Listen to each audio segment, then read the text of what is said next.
Greetings and salutations. Unbeknownst to you, I fucked up the first segment and had to restart 90 seconds in. So I've already fired up, which means you already should have fired up, even if you didn't know that you already should have fired up. If you didn't already know that, shame on your goddamn ass. Now you don't get to smoke. Anyway, for the sake of not getting on my own nerves, I was at the bus stop talking to one of my colleagues, and this bum walks up, and I hear him say, "Oh my God, I was hoping you was here, blah, blah, blah, this and that, man. You got something? Could you do like a 15? I had a real good day today." And I guess the dude, he was buying whatever he was buying off of him. I don't know whether it was weed, crack, whatever. I don't give a fuck. But, you know, somewhere in the midst of that, it came about, was like, what was a good day? You said you had a good day. How much did you make, you know? And if I was him, I would not have said this. But this fucking dime sack buying bum said he makes $25 to $30 an hour doing what he does. And he was kind of coy about what he does at first, but what he does is fucking panhandle. He stands at intersections with his sign that says homeless, and he bounces around, and he has a positive, uplifting message. God bless you. I hope you win the lottery so you can come back and give me some money. All those kind of messages. And he makes $25 to $30 an hour. Now, first of all, I think that number is highly exaggerated. Like maybe around the holidays, maybe. But like, if you're buying a $15 sack or whatever from this guy and you're making $25 to $30 an hour, you must have been out there for 2 hours. So the things that shocks me about this is, one, let's just say he's lying about $5. So let's say he's making $20 to $25 an hour. If you're making that good of money, standing on the brutally fucking cold side streets of Detroit, Michigan, why the fuck are you not in a hotel room like I am? I work 10, 11 hours a day for this shit. I'm trying to get myself out of hole here. But like, if he's making more money than me, I only make that kind of money like 10, 11 hours out the week. But isn't that kind of bizarre? That he could even quote a number higher than 7 or 8. This guy's got enough money to buy drugs, buy a fire for wherever he's going to sleep tonight, and dinner. Now, I ain't knocking my man's hustle. They're standing out on the side of the road, collecting filthy-ass, decrepit, worn-down dollar bills from one out of every 50 cars that passes by. You know, I mean, if that's how you get it, more power to you. But for one, if you was making that much money panhandling, you should be, you should be doing a little better for yourself. And two, how do you ever achieve that kind of money? Standing, you hear you see articles and you hear shit about panhandlers clearing $100K a year, clearing $80K a year. Motherfucker stands on the street at the service drive of a freeway or some major intersection. And he's out there with his hat and cane, tap dancing and shit with no teeth. Some bitch makes $100K a year. Now, how do we allow that shit? Like, what? It to some degree, is that not like making being a bum seem okay? Like, you're incentivizing homeless and drug addict behavior. Like, it's not like I've never given somebody some money or something. I've given dollars. I've given more than dollars. I've bought food for people. Like, I like my random acts of kindness to be random. And when I'm feeling that generous, it's so infrequent that it may as well be random. I don't ever really shoot for generosity. I'm trying to be a family man. The only person I really want to be generous to is my wife and children. That's where my generosity is. That's what I'm saving it for. Not somebody who consistently made a series of wrong decisions over a period of time, and this is where you ended up. Let me tell you, I feel you, homie. I walked down that road pretty far before I decided to turn around. Before I had gotten so far down that road that I wouldn't be able to recognize anything but the destination I'd reached. And whether he inflated that number or not, I don't think it's cool for a motherfucker to, one, be bragging about that shit, disclosing that number whilst purchasing drugs, and that number being anywhere close to accurate. Anywhere close to accurate. It's disgusting. I mean, if people want to go out and give their hard-earned dollars or whatever the fuck to homeless folk, if it helps you sleep at night, if it helps you, cast a shadow over your sins, then whatever. More power to you.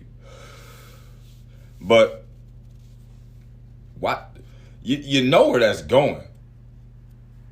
Especially if these people are like, if you're like a regular, like you see the same person in the same situation. Like, if I'm giving a couple dollars to this guy, and I know other people are simply because I did, maybe not everybody, but enough. Like, if I still see you sitting there and the season has changed, in my mind, I'm kind of like, well, what the fuck? You wouldn't do that to your child, would you? You wouldn't just like spoil your child rotten and just keep handing them shit to where they no longer value the work part that's associated with reward. When you just reward all the time with no precluding behavior, when there's nothing to set that up. The reward is part 2 of a 2-step process. So when you get the second step without the first one, then it's a 1-step process. Even if it is the second step, it now becomes the first and only step. Like, I don't understand. Like, you can lull yourself with this pretty image like, oh, they're not going to spend the money on drugs. Yes, the fuck they are. That's how I heard about this. So unless you're going to fund a motherfucker's stint in rehab, you think you're helping the homeless, but you're helping them get high. You're helping them stay stuck. Motherfuckers making a factory worker's wage to do it. Motherfucker could do that shit for an entire day in the summertime and put him and his crack whore up in the Motel 6 for a motherfucking month.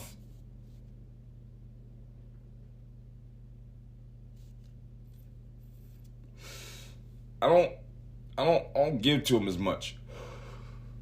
Like, every now and again, if I'm in a good mood and I got a few dollars, I got $1 or something, loose dollar in my pocket, I would rather be the end result. Like, I don't want to leave the end result up to you, not because I don't trust you. I don't know you. So I can't say I don't trust you to do the right thing with it, but if I had to judge you on the spot with the information that I have looking at you, you're probably on drugs. You made some bad decisions to end up here.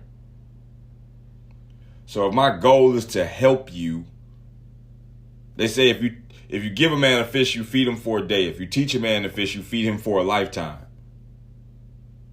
I would rather teach people how to fish than just throw a fish in the motherfucker's lap and be like, oh, here you go. It's like, what? You are handicapping that person. Like, if motherfucker just come, it's just like animals in the zoo. Motherfucker just come in and drop some food. Like, what the fuck is the incentive to hunt, to do anything? Your existence as an animal is to survive. Humans have taken the survival aspect out of it. They've guaranteed your survival. All you have to do now is exist. That's kind of lame. Especially if you're a Siberian tiger or some shit in this pseudo environment that's like 1,400 square feet. Like, what the fuck?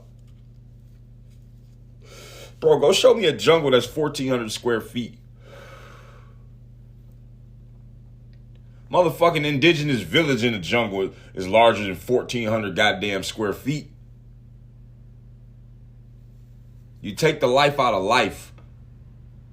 You're not helping.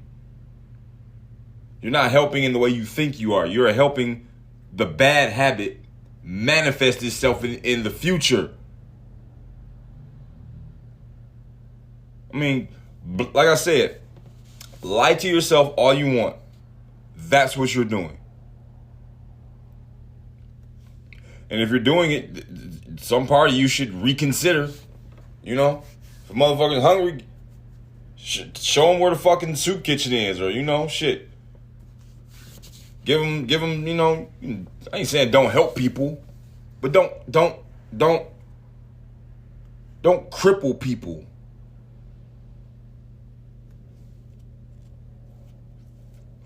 It's like putting an animal in the zoo. That drive to survive is the purpose in life. If you take that from someone, you take their life. You cannot over provide for someone or be the person that somebody runs to when someone else won't provide for them. You can't do that. But in this case, you can. And allegedly to the tune of motherfucking $25 to $30 an hour.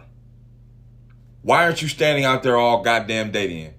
You should be out there from the time I go to work, from the time we should be getting on the same bus home. I ain't seeing your ass. Who the fuck is you? Another reason why you shouldn't really run around disclosing numbers in your wage. It should always be vague. You should just never, like, you should just, you know, I do pretty good. On some days you'd be surprised how much money I make. It's ridiculous to me sometimes. If he says something like that, at least now I have to wonder, like, I'm like, is he, you know, that's subjective. That what he said could mean something different if someone else said it. So at least it would be like some mystery in my mind. Like, I was like, okay, well, shit, I don't know, was it like 16 something? Like, what? Like, I don't know. The fuck? I'm sitting around thinking about how much money you make all day. Shouldn't be disclosing your wages. You shouldn't be bragging about being a fucking slob, being a goddamn broken dirtbag whose sole purpose is to be parasitic and deny your innate instinct to go out and be something and fulfill a purpose in this world. You are overage. At the same time, you're damaged. You are overage and damaged. Like, where do you go? Where do you go? So that's to conclude this rant. You know, I just couldn't believe that motherfucker actually had the gall to say fucking $25 to $30 an hour in front of these, like, is that a flex? It's a weird flex, bro. It's a weird goddamn fucking flex.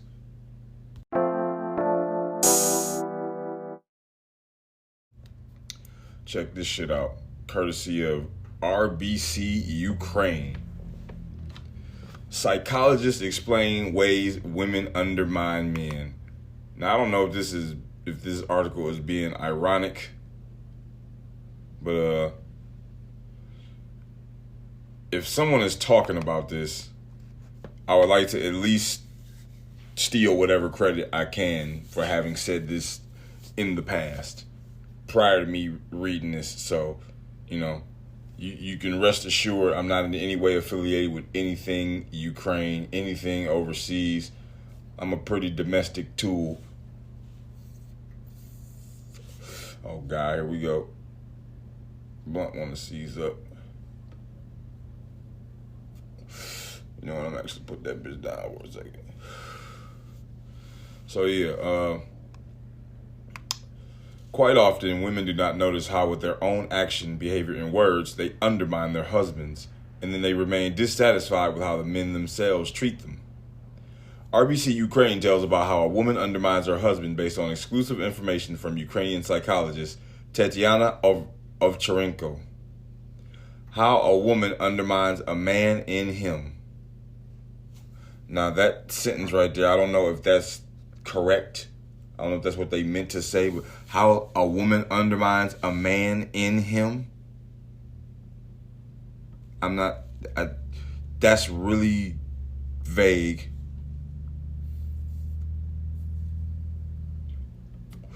I mean, it's possible I'm overthinking it, but I don't know what the fuck. Tatiana, first of all, talked about the actions on the part of a woman that can affect a man's ego, which is the start button for male achievements and influences male behavior. First and foremost, I think it will be the devaluation of all actions and contributions of the man. It's a lack of respect for his needs and his personal space, not seeing him as an individual, a person with his feelings, processes, and experiences. Men are also living beings who sometimes face challenges even more complex than we might think, says the psychologist. Ovcharenko also talked about and named things to pay attention to in male behavior, and whether it is possible to notice how a man is falling apart from the inside. It can manifest in different ways. Someone goes deep into themselves, someone into aggression, passive or open, someone into work, delays at work, that is, avoiding contact with a woman. In extremes, this can lead to alcohol or other harmful dependencies, but usually we see that another person is not doing well, suffering, and we don't always want to admit it, let alone take responsibility and stop our toxic behavior towards our partner, she noted. Now, I can already hear in my mind, I can just already hear feminists disagreeing with this. I can just hear them talk about how the one situation where this doesn't happen, or how men also do this and, blah, blah, blah, blah. And it's like, they don't hear, they don't care. Once her mind and her heart have aligned to any degree, like what the fuck you think, say, feel, and do is null.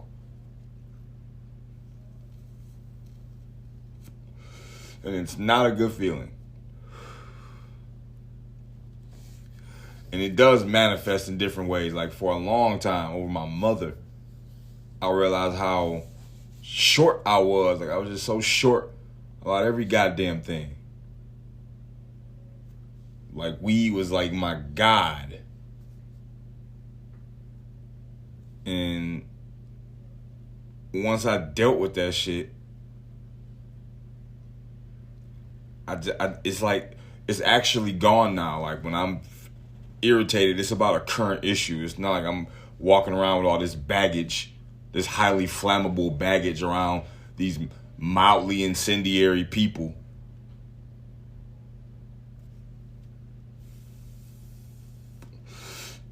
I definitely get lost in my work. Like when I get angry at work, I've learned how to channel that shit into like productivity and less into about to get my ass fired over an incident that's like a real one-off kind of deal. And I understand now that as a man, nobody really, it's like when you playing basketball, like, and somebody hip checks you or some shit, or, you know, rib check, and you rib check that motherfucker back, but the ref only sees what you did. Doesn't see what caused you to do it, doesn't give a shit what caused you to do it. He's going to the line. You got another foul. You might have to sit down now. That might be your second foul over some bullshit. Motherfuckers can even see after the fact, oh, well, that's what caused that. He got a little up close and personal with him. And that shit will mean nothing in hindsight. Nothing. So when you know that shit, when you become aware of that, it's depressing. And it's like, that's when you reach the point where you have to decide, do you accept that this is a depressing facet of life that is inevitable? And it is up to you to learn how to manage it? Or are you going to break under pressure? You know, that's why they call it anger management and not anger prevention, because as a human, you're going to get fucking angry. You will get angry. I don't give a damn how stoic you think you are. You will get angry. And you will make rash decisions out of anger. But it's not about preventing the anger. It's about managing it. You have to manage yourself. You are always in control of the way you behave. Like, people can give you physiological effects when they trigger you, or they, you know, you receive certain stimuli that affects you in one way or another. But at the end of the day, you have the final say on every step you take, every drink you drink, every eat you eat. All right, that's enough of this. Let's keep going. It says something, what is this? It said men feel less pain if they are treated by a female doctor. Okay, now that just sounds like horse shit to me. Let's see if this will load up. No, okay. I actually don't care that much. Oh, okay, all right, yeah. Men feel less pain if they're treated by a female doctor. A team of experts from Lund University in Sweden recruited healthy volunteers who were stimulated by a short laser pulse in the arc of their feet. Okay, so a team of experts, y'all, from Lund University in Sweden recruited healthy volunteers who were stimulated by a short laser pulse in the arc of their feet. Okay, let's continue. This is a little video that's on the page of the article.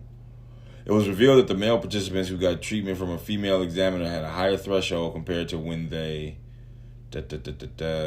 were treated by men, despite the fact that medics of both genders dress the same and use an identical script. Further analysis revealed that men, but not women, say that they were in slightly less pain when asked by the fairer sex. This is the first confirmation of these results both experimentally in healthy individuals as well as clinically with newly operated patients. Study supervisor Professor Jonas Atkinson, including in the gender perspective when pain is evaluated, can hopefully contribute to patients receiving even better care and pain treatment in the future. Okay, so they're getting really, really micromanaging with this shit. That's obsessive. That's really obsessive. To like, okay, so like a cute girl makes you feel less pain. So like, this was determined with like a shock in the foot. What if a motherfucker come in there with a bullet hole in his ass? What about that? Like if a motherfucker, you need some Playboy models to help him either fuck morphine. Just get like 6 bitches in bikinis in here. Fuck this gunshot wound, you know. Because he'll feel less pain if it's women rushing his ass through the emergency room. Bro, it's totally plausible, man. If you don't understand that, you a bigot. On the RBC Ukraine asked a psychologist about the women with whom men become gentle and undermine their strong and self-sufficient partner in relation to a woman. On the one hand, gentleness is not about weakness. For me, it's about strength and sensitivity, kindness, including a man's gentle nature, which gives us a lot of warmth and care that we crave. On the other hand, there may be a different situation when a responsible and purposeful, always acting man turns into an apathetic one, unwilling to realize himself and move forward. Here the question arises, where am I going in the distortion of my manifestation? Am I becoming a mother, a man in relationships? She goes on to say, but Tatiana added to her answer that there are cases when fear and the I can do it all myself script start working for a woman and she takes away from a man his part of initiative, starts competing with him for power. In the end, she is left with a result different from what she expected, which is basically feminism. That's feminism. You can't, it's good to hear a woman saying that because you cannot say this shit in Western society. Like you can't say that, can't bring this article up. That's why I gotta come from fucking goddamn Ukraine. It's gotta come out of the Ukraine for them to say, hey, but there are cases when the I can do it all myself script start working for a woman and she takes away from a man as part of initiative. Yeah, if you're independent, why do you need to be in a relationship with anyone? At that point, a relationship is simply an accessory. It's an accessory. You don't stand to benefit from it any. You're just gonna ride that shit till the wheels fall off. Take what you can from it, and then boom, date up. But you're left with a result different from what you expect. I'm telling you.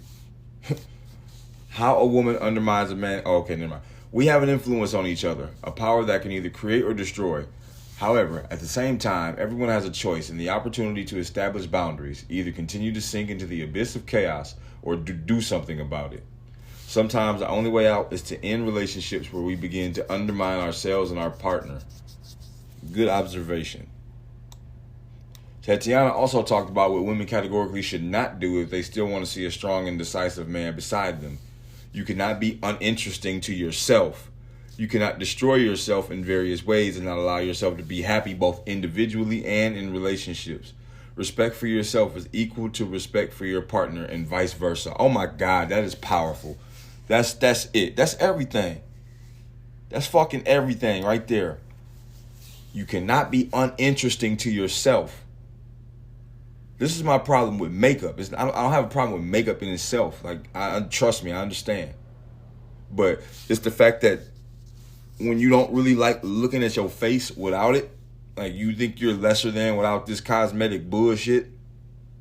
You don't even think you're enough. You don't like the authentic you.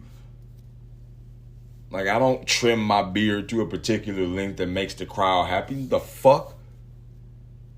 I'm certainly interesting to myself. I think that most people should find me interesting. I believe that.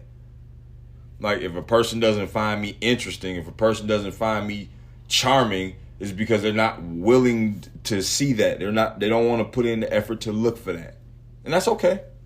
But that's what that is. That's the phenomenon that's going on right there.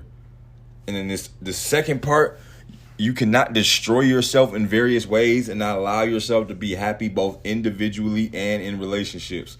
You cannot destroy yourself in various ways, like fucking a lot of guys. This is why women will talk that shit about body count but will not tell you their number. You've destroyed yourself. And it don't take no university study to highlight the fact that a used car does not become more valuable with each time you get in it. What makes classic cars so classic? Because them motherfuckers sit in a building and get taken out once a year on a flatbed. That car's probably been driven like 10 times. That's the value in it. It's pristine. Not some shit that got 384,000 miles on it. Carfax like a rap sheet. Like, what the fuck? Who wants that? That's been used to the gills. something new would be a much more practical and sensible option. You cannot destroy yourself in various ways and not allow yourself to be happy, both individually and in relationships. Like, you got to be happy by yourself. You got your perspective, the way you look at the world, like that. You cannot be a Debbie Downer.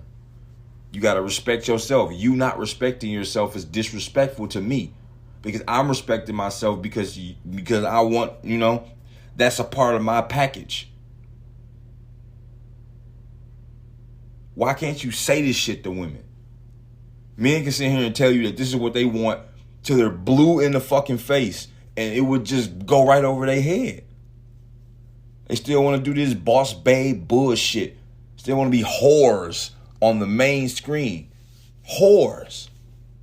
And then still want all the benefits of less to not whorish women. Like, ain't no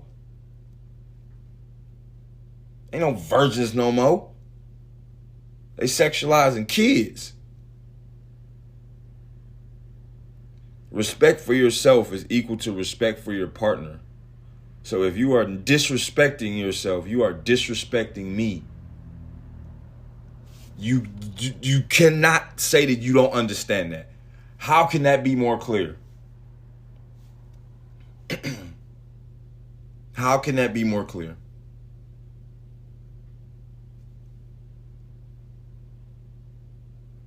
Ladies, you really got to use your mind. Trust me, men take so much responsibility quietly every day that you never know about. And if a motherfucker really broke down what was going on in his head to you, you would fucking break down in tears. You would have such a different attitude toward that if you allowed yourself to go there. Like, you undermine your value by thinking you can do what the man does. You destroy yourself. Like, to take on that masculine role is best undertaken as a result of circumstance, not by choice.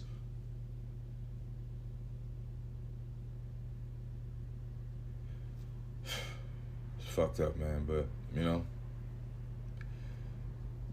it's fucked up that it's got to come all the way from the Ukraine to say the same shit that men in the Western world have been saying all along.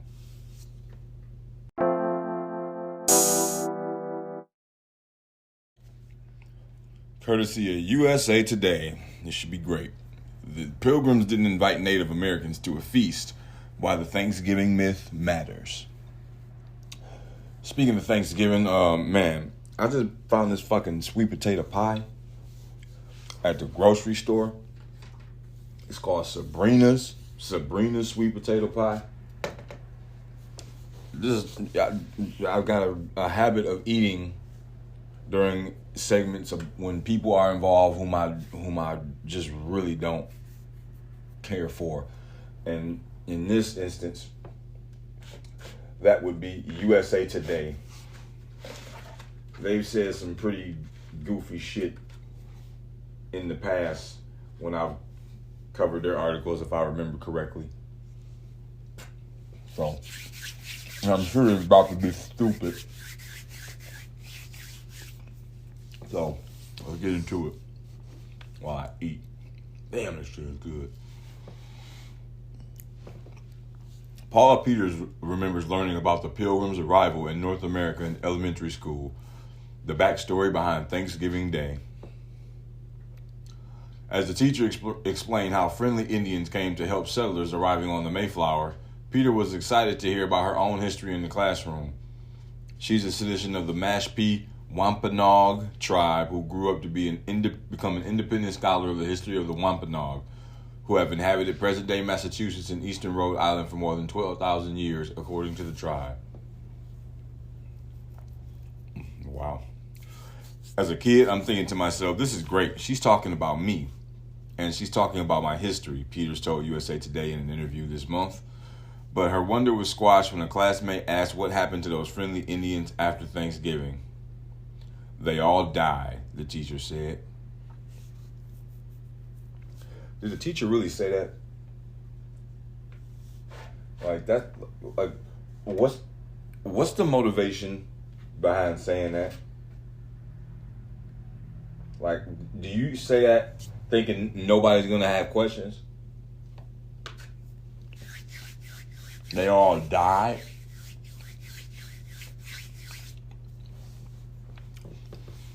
Peters remembers being shocked at the erasure of a long history that preceded the Mayflower and the Wampanoag's continuation into today. That's the way our history was being taught for the longest time, and it still is in some areas of the country, she said.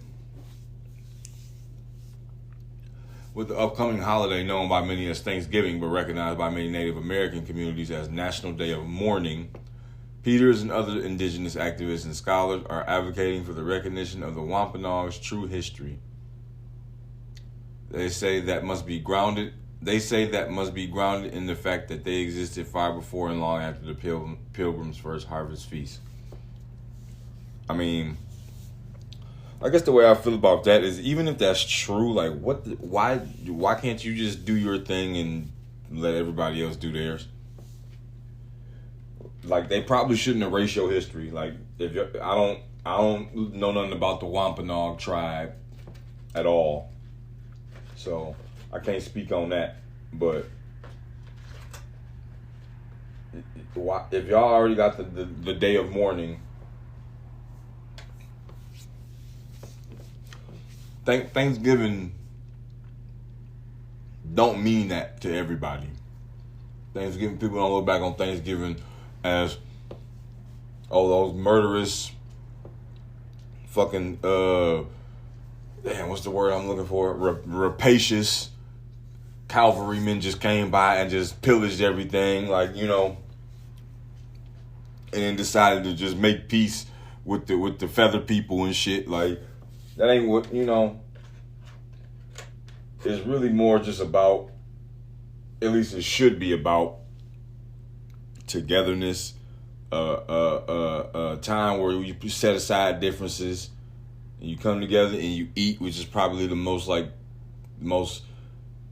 congregate kind of activity. I probably used that wrong, but like, it's a social thing. Like, eating together is something you do with people you care about.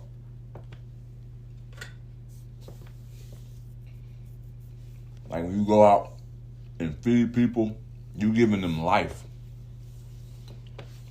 When you eat, you're giving yourself life. When USA Today posts these woke-ass articles, they give me life. Because I'm going to eat during the motherfucker. Man. I mean, you can't argue with people coming together and celebrating family good fortune and being thankful. That's an important holiday to have, but it's also a platform that we as okay, let me finish the sentence. But it is also a platform that we as indigenous people have to step on and remind people of the significance of our story and the myths that are perpetuated by the Thanksgiving holiday. Why is Thanksgiving so expensive? Here's what the data said. Okay, yeah, whatever. So when you start the sentence that you can't argue with people coming together and celebrating family good fortune and being thankful, it's an important holiday to have. But it's like, depending on what comes after that but, 9 times out of 10, it's going to completely contradict everything that preceded it. I can't really think of a scenario where that doesn't happen. Hang on, I gotta cut another slice. This shit is, like, just the way they wrote this shit to build up to it. Like, they always take you down this path. It was like, Stacy was just a child in high school. Like, you gotta walk me down that path, man. Like, can't you just get to the fucking meat? Say what you gotta say without trying to make me emotionally invested more than I need to be. I don't need to be that invested in that. Like, I understand Native American people exist. I didn't know about the Wampanoag tribe, but I know about them now. So, like, I understand they exist. Like, shit. The myth of Thanksgiving. The Plymouth colonists at the Native American Wampanoag people shared an autumn harvest feast that is acknowledged as one of the first Thanksgiving celebrations in the colonies in 1621, according to the History Channel. The History Channel says the Pilgrims invited the Native Americans to the feast, but Peter says that part is a myth. Oh, okay, so like it's the fucking History Channel. You about to go up against the History Channel? It's literally a channel about history.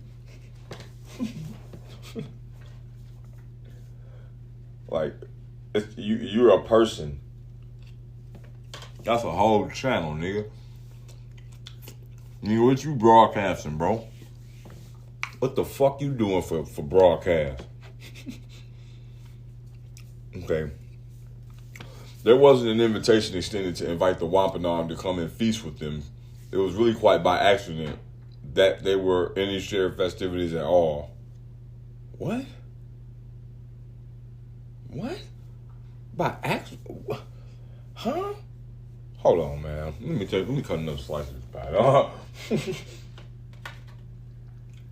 We should be getting outrageous.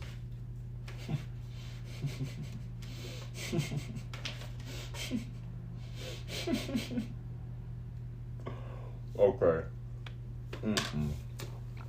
Yeah, man, they about to have me sleeping good as fuck.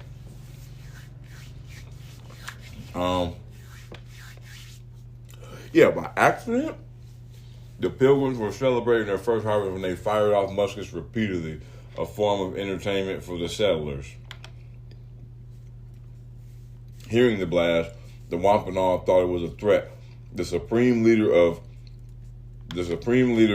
Massasoit Usamekin, I hope I said that right, Massasoit, Massasoit Usamekin. Massasoit Usamekin. What the hell was that? That shit startled me. Assembled a small army of approximately 90 warriors and approached the settlement, much to the surprise of the Pilgrims. Okay, so they got a picture of this statue of what appears to be a Native American. He got the feathers going down the center of the top of his head like a mohawk.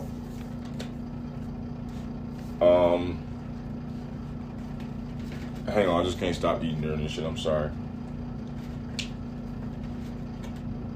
This is what we get from USA Today, so this is what you get from me.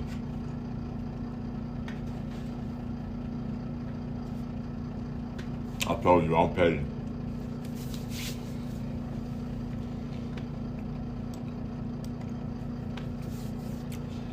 After de-escalating the situation, the Pilgrims and the Wampanoag feasted together, though historical texts don't indicate what they might have eaten besides deer hunted by the Wampanoag, as Peter writes in the introduction to Of Plymouth Plantation. Of Plymouth, Plimoth Plantation.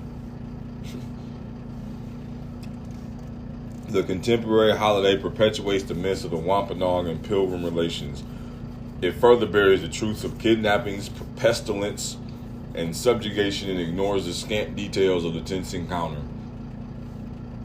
While it conjures up hallmark images of happy natives and pilgrims feasting on a cornucopia of corn pies and meats, including a fully dressed roast turkey.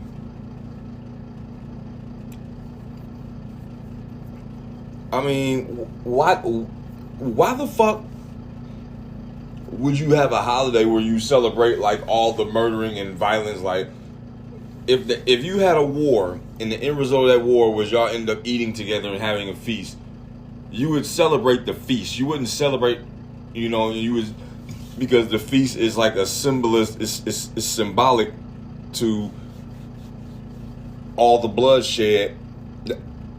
That was necessary to get to that point. Like, you don't just do that shit because, like, what the fuck?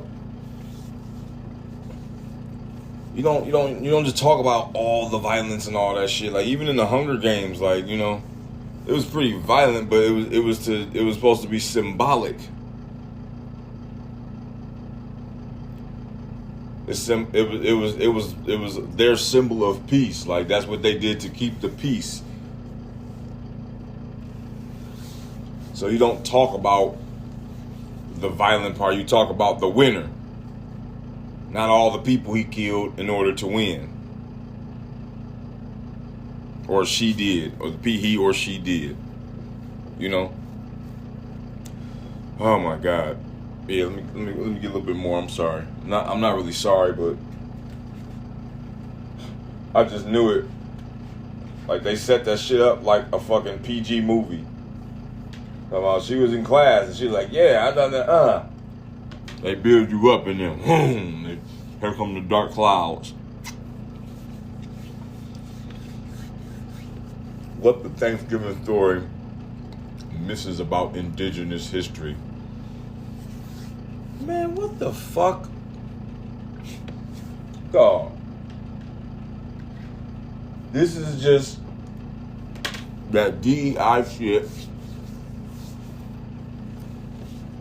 Just like DEI dog whistle talk. Like, motherfuckers ain't saying anything. What it misses about it wasn't about Indigenous history. It was about the goddamn feast. Y'all want to talk about everything that led up to the feast. We want to talk about the goddamn feast. And the part where everybody was together and shit, you know? That's what we want to talk about. You want to talk about some goddamn other shit. Yeah, you already know what I'm doing.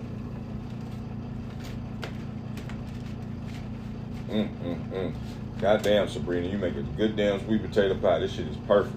This shit is absolutely perfect.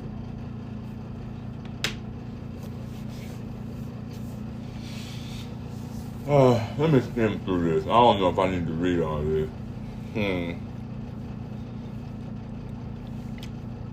Okay. Byproduct of tragedy. Squanto. He knew how to speak English. Probably rooted Native Americans lured onto a ship and sold into slavery. When he returned, his home village had been ravaged by a great plague. Yeah, okay, so all this shit that they're talking about, this story is rarely told and demonstrates an example of the erasure of Indigenous histories. Okay, so in terms of erasure, like, it would have had to include that shit. Like, if you have a pencil and you write something down, you can't erase a blank page. All that history and shit was not really the theme of Thanksgiving. It's the fucking feast and the togetherness that it symbolizes. How we got there is a completely different conversation for a completely different time. Nobody trying to erase y'all asses. You motherfuckers are just not, y'all, it ain't enough room on the whiteboard for y'all ass to even get erased. We gotta erase some shit to erase you.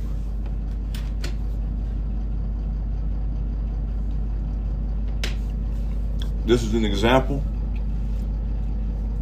of how victimhood yields power. It's a very clear and blatant example, which is probably why I'm not going to read the rest of this shit. Because I just don't. It's just. Now they got this little girl, she running track and she got the face paint on and shit. You know, she good looking girl, but okay, so like, y'all exist. Okay. How to help do better. Let's read this. Blah, blah, blah. Hopes that as people sit with the truth, they feel inspired to take action. She suggested the following. Changing language to reflect the history of the day by calling it truth-giving or thanks-taking. What the fuck? Happy Thanks-taking. Happy Truth-giving, guys. Happy Truth-giving. Oh my God. Happy Truth-giving. Like, this was such a wonderful Truth-giving. Or you can call it a thanks-taking, whichever feels more comfortable for your tongue, whichever doesn't work your tongue too hard, you know, because it's not about the togetherness or the turkey, it's about changing the name of things, because if you change the name, you change the condition. Doesn't happen. Dumb fucks. Incorporating more indigenous food in the Thanksgiving meals. For what? For what? So they feel better about a holiday that's going to occur whether they fucking like it or not? Your Thanksgiving is not going anywhere. Whether we include you, whether we exclude you, Thanksgiving is happening, bitch. You ain't got nothing to do with that at all. Donate or participate in local action events. You should do that anyway. You should do that anyway. How to help do better. This is just another goddamn stroke of leftist rhetoric. This is leftist prose right here. This is leftist prose at its finest. Changing language to truths given. They always want to change language. To quote the late great George Carlin again, like, changing the name of the condition does not actually change the condition. It's still, goddammit, Thanksgiving. That's what it is. You can't just change the language. What the fuck do you mean? It's about becoming an ally and taking that first step in engaging with indigenous peoples that you think you know about and you may not at all. But getting to learn from them, get their perspective, and learn how you can volunteer or help support or be able to offer maybe any useful resources that they may not have access to. Yeah. You know, we're helping people, yeah, because, you know, people are forgetting about the Indians. Oh my God, did I just call them Indians? I mean, the Native American people who identify as Native Americans existing on the land that was their ancestors identified. Oh yeah, okay, I'm so sorry. Please don't cancel my life. I need my life. Man, indigenous peoples are not a monolith. Many people have different opinions in relationship to the day. Yeah, you mean like not even like different opinions, like none? I have an opinion on this shit. Yeah, okay, we hear you, Native Americans. We hear you. Can we slice the fucking turkey now? This is the only time I'm gonna get to see my mother all year. Can you, like, not take that from me? Sheesh. Fucking victims, man.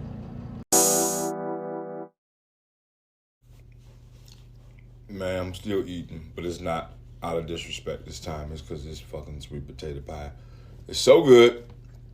So what I'm gonna do, I'm gonna just take this last little bite and close the package and put it out of my sight. Otherwise, I will sit here and smash this whole shit during this final segment. And I do want to do that, but I don't think you want me to do that. So, hang on a second. I'm just grunting this shit in the background so it's not silent, you know. Not even really reason to grunt. It's better than silence. That one was real.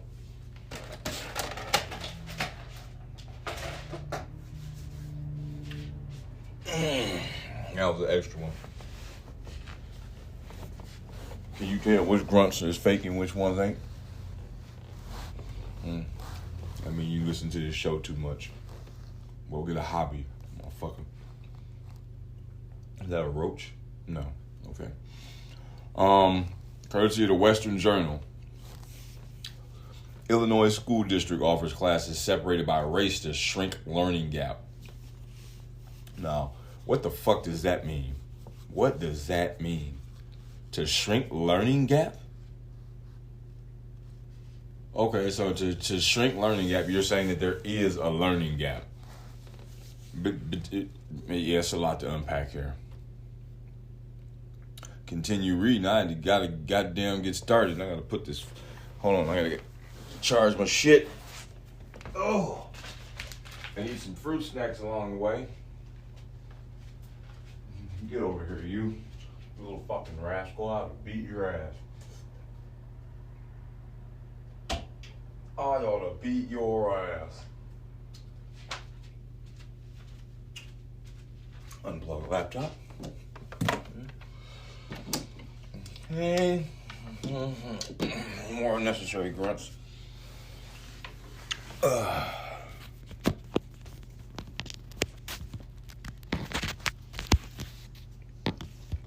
There we go.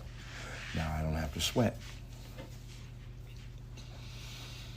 Oh my God. I just glanced at the first sentence before I could verbalize it. I'm very sorry to disappoint you, but it's more woke shit.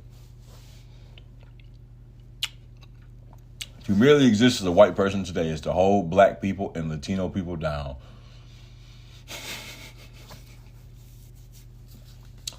That is what the liberals and progressives want everyone to believe as they blame whiteness as the primary cause for the educational inequality in our nation.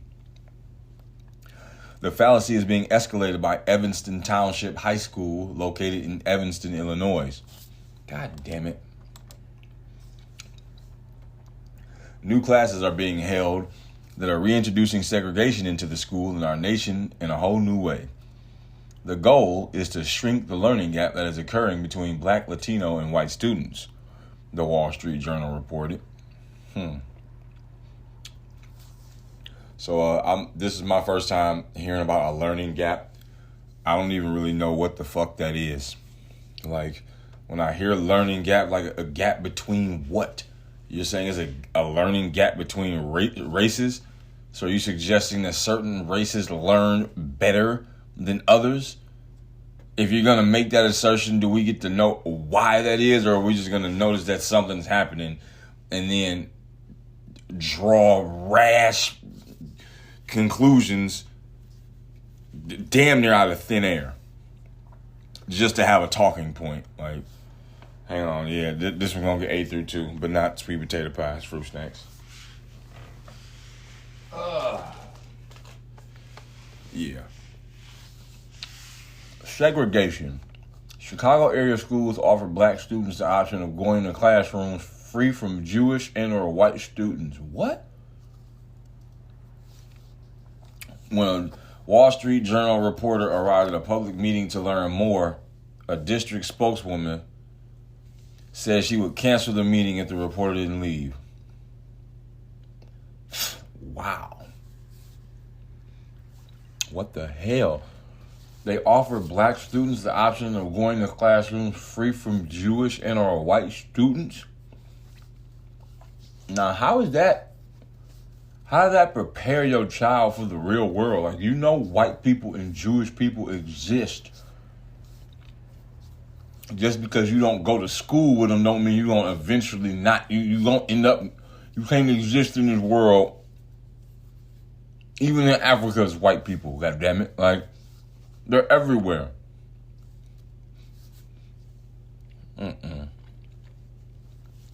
The cause of this gap is being blamed on the existence of whiteness in the school. What? Wow.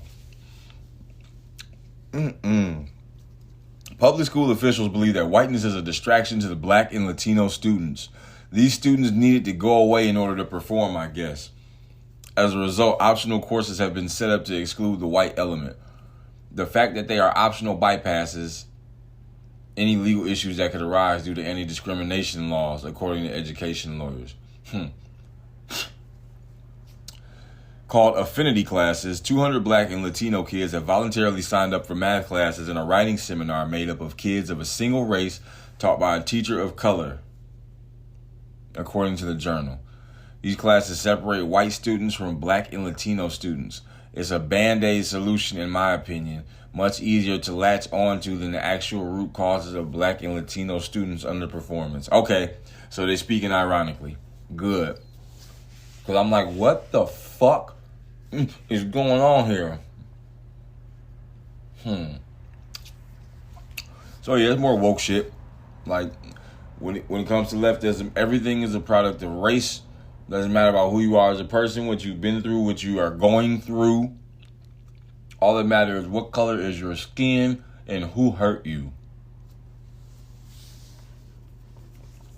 Did somebody hurt you? Oh, I got your back. Come on, I'm gonna help you out. We're gonna do this shit. And they build their power on your back because you're either blindly or willingly subservient to fucking people who don't give a shit about you.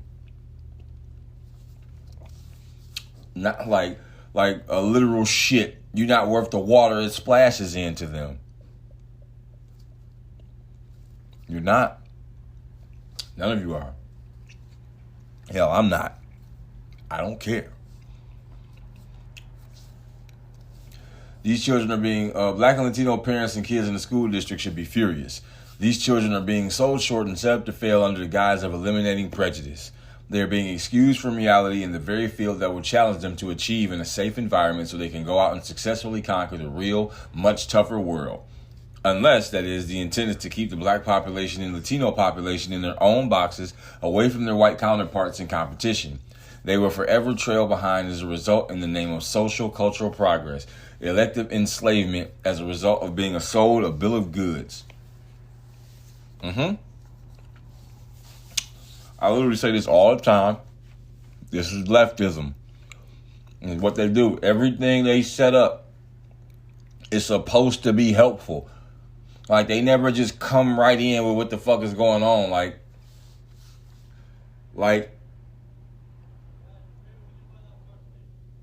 if they wanted to,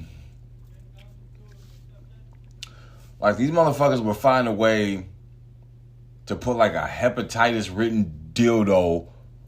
Like, they would introduce that shit as like a fucking a sensual implant or something like that. Or they would come up with some type of catchy name for something like that, for just ramming something up your ass. They would introduce it to you as like a fucking, like a pressure sensor, or it's like some type of test. Like, they always bring it in under the guise of something that is not. So if they're telling you that this is helpful, they're telling you that this is gonna benefit you, it's not. It's just not. That's not how it works. Everything is always through rose-tinted glasses with them until you take the glasses off and then you're blinded by reality. We will also begin to reverse course on cultural acceptance at the hands of heightened inequality. This new format is a far cry from offering optional programs like African American studies from which all can benefit. This is blatant segregation and finger pointing towards a white population of students. And you can't say that shit either. Like, you cannot say that. Like, you can't be anti-white. This is a pretty long fucking read. Oh, never mind. I think we can get there. Yeah, you anti-white is real. I have heard black people tell me that they don't like think that black people can be racist because they've never actually, because they enslaved black people, so how can they have experienced racism? Like, if that show is that or something to that effect is your rationale for determining what racism is, then I don't think you're capable. I don't think you understand racism. And it's not a conversation to have with you. According to the Journal, a 2019 study on the original program for black boys offered by the Oakland Unified School District found that students who took the affinity class were slightly less likely to drop out of school, but focusing on slight improvement isn't the answer, especially when considering what is being traded as a result. If we make them feel comfortable, they will do better. Then we can feel better is the rationale. And like I said, the rationale is fucking stupid. It doesn't check out. Like, segregating kids by race while they're kids, like you're doing something under the guise that adults barely understand, and you expect them to understand it. It's like they trying to like reverse engineer segregation, like using woke language, woke policies. If we make them feel comfortable, they will do better. It's like anytime somebody's trying to make you feel that comfortable, like more comfort than you asked for, like they're trying to walk you into a trap. Like, if you go out hunting and you don't see nothing to hunt, what you got to do, you got to put something out there. You put a lure out there. You put some food out there. You get a one of them calls or something like to imitate prey. You have to put something out there. And that's what this is. They're just trying to lure you in with this shit. You looking at it like, oh, a free meal that I didn't have to do anything for. Oh, a whole dead whatever this is, just sitting right here out in the open. Yeah, this couldn't be a trap in any way. Kind of dumbass rationale is that if we make them feel they will do better if they're comfortable, then we can feel better. No, they have to do better because they have to know that better is what they want. Like, if they never know better, they'll never strive for better. Like, they have to know that better is something. Better has to be existential.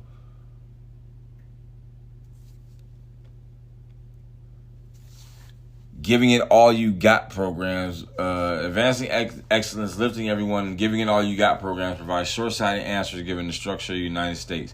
With a student body of 3,600 kids, 44% white, 24% black, 20% Hispanic, and 5% Asian, according to WSJ. The district superintendent, Marcus Campbell, and the school board believe that concentrating on equity is the winning strategy. Oh, yeah, see, no. Well, no need to read any more of this woke shit. Like, equity is not the answer.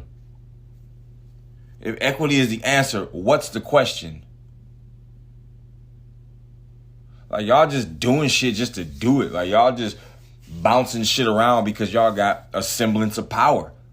Ain't no benefits to these goddamn decisions you making. This shit is reverse engineering. You taking this shit apart. And telling motherfuckers, it's like coming home and catching some dude fucking your wife. It's like, what's going on in here? And they look at you and say, nothing. And you're like, oh, okay. And you just walk around and like, what the fuck? Dude, this dude is banging your wife. What do you mean, what's going on? People need to die. That's death. That's murder. Fuck that. I'm not about to come into my house and see my wife getting railed by another dude and 3 people into the house, 2 people walking out. You know? I really can't believe, like, the more and more deeper I get into this shit, bro, I just be more, I can't, at least I know I'm on the right path, you know? I find it hard to believe my mind was ever aligned in such a way to, like, fucking even think that shit was the way to go.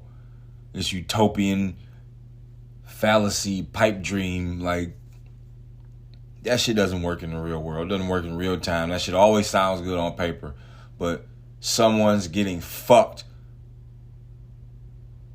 Someone's getting fucked.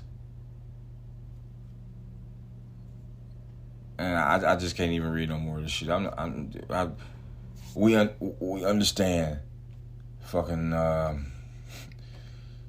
they think that segregating kids by race essentially is going to help them do better. It's going to give them a distraction from white people. White people are the problem. And I think white people might have been the problem, but as with everything in life, problems change. And right now, white people are less of the problem. The problem is the people who are really just trying to change the fabric of biology and reality and trying to tell us it's better when we know it isn't. We know it isn't. The fact that we even entertain this shit is a blemish on humanity. We need to stop having these dumbass conversations. We need to stop all of that shit and do what the fuck we know is right. In this woke brigade of nonsense at once. Or sit back and watch everything burn out on the fucking ground. I don't care. That's the show. Thanks for watching. I appreciate it. Going strong near 60 episodes, baby. Until next time, I'll holla.